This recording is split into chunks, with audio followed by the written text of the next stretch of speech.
Detroit in November smelled of wet asphalt, iron, and something elusively bitter.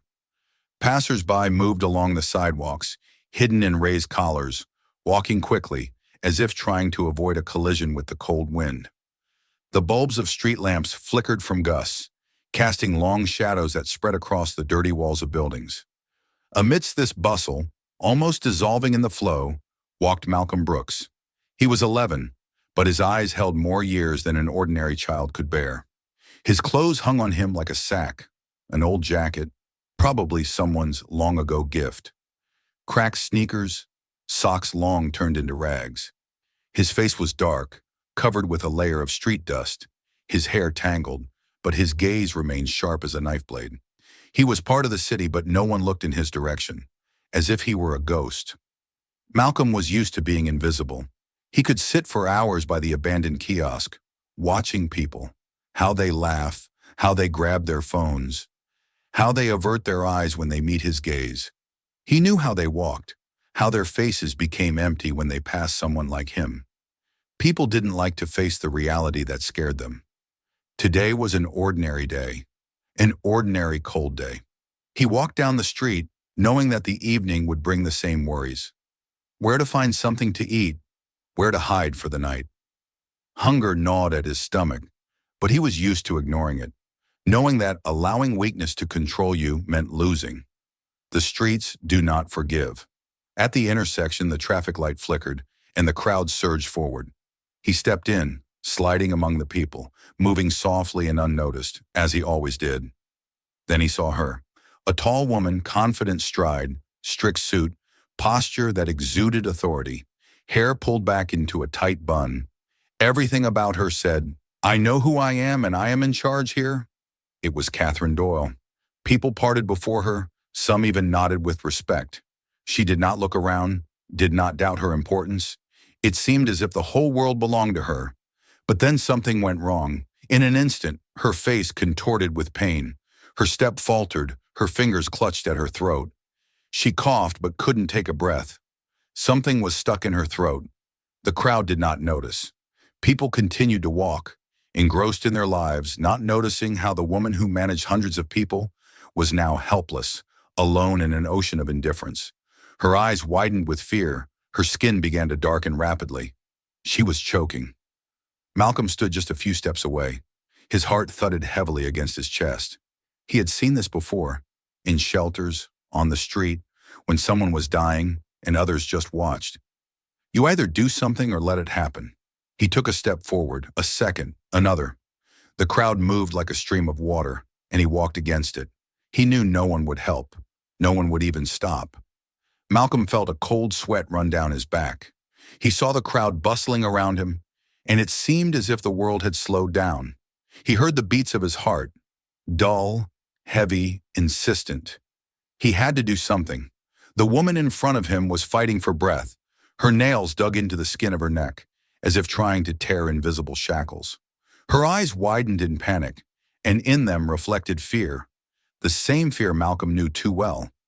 It was the same fear he saw in people who found themselves face to face with death. He stepped closer, making his way through the indifference of the crowd. No one paid attention to the boy in tattered clothes. He reached out his hand, and his fingers hesitated for a second before decisively grabbing her forearm. "Shh," he said, though her eyes couldn't focus on him. "I'll help." His voice was quiet but firm. Someone in the crowd stopped but did not intervene. People like to watch, but do not like to act. Malcolm took a deep breath and remembered how he had seen similar cases before. He quickly wrapped his arms around her from behind, clasping his hands around her abdomen. Feeling her body tremble from lack of air, he made a sharp upward thrust, clenching his fists. Once, twice. She coughed but still couldn't breathe. Another thrust, harder. She doubled over, and then there was a dull sound. Something flew out of her throat and hit the asphalt.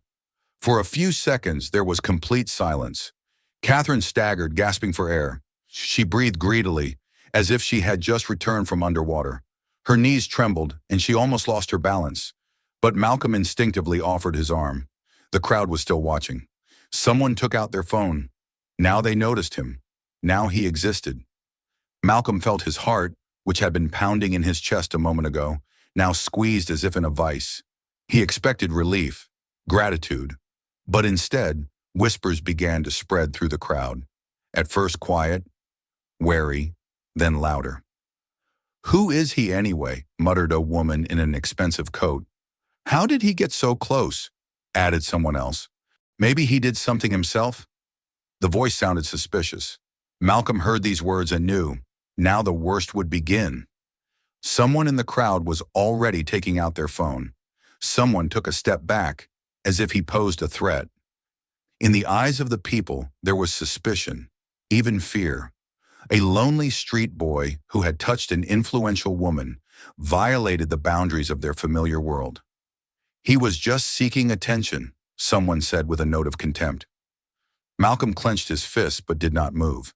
He did not know how to respond to such accusations, did not know how to explain that he had simply done what he had to. Catherine Doyle, still catching her breath, finally looked at him. Their eyes met. In her eyes, he saw no condemnation, only realization. Realization of something important. She took a deep breath. Her voice sounded hoarse but firm.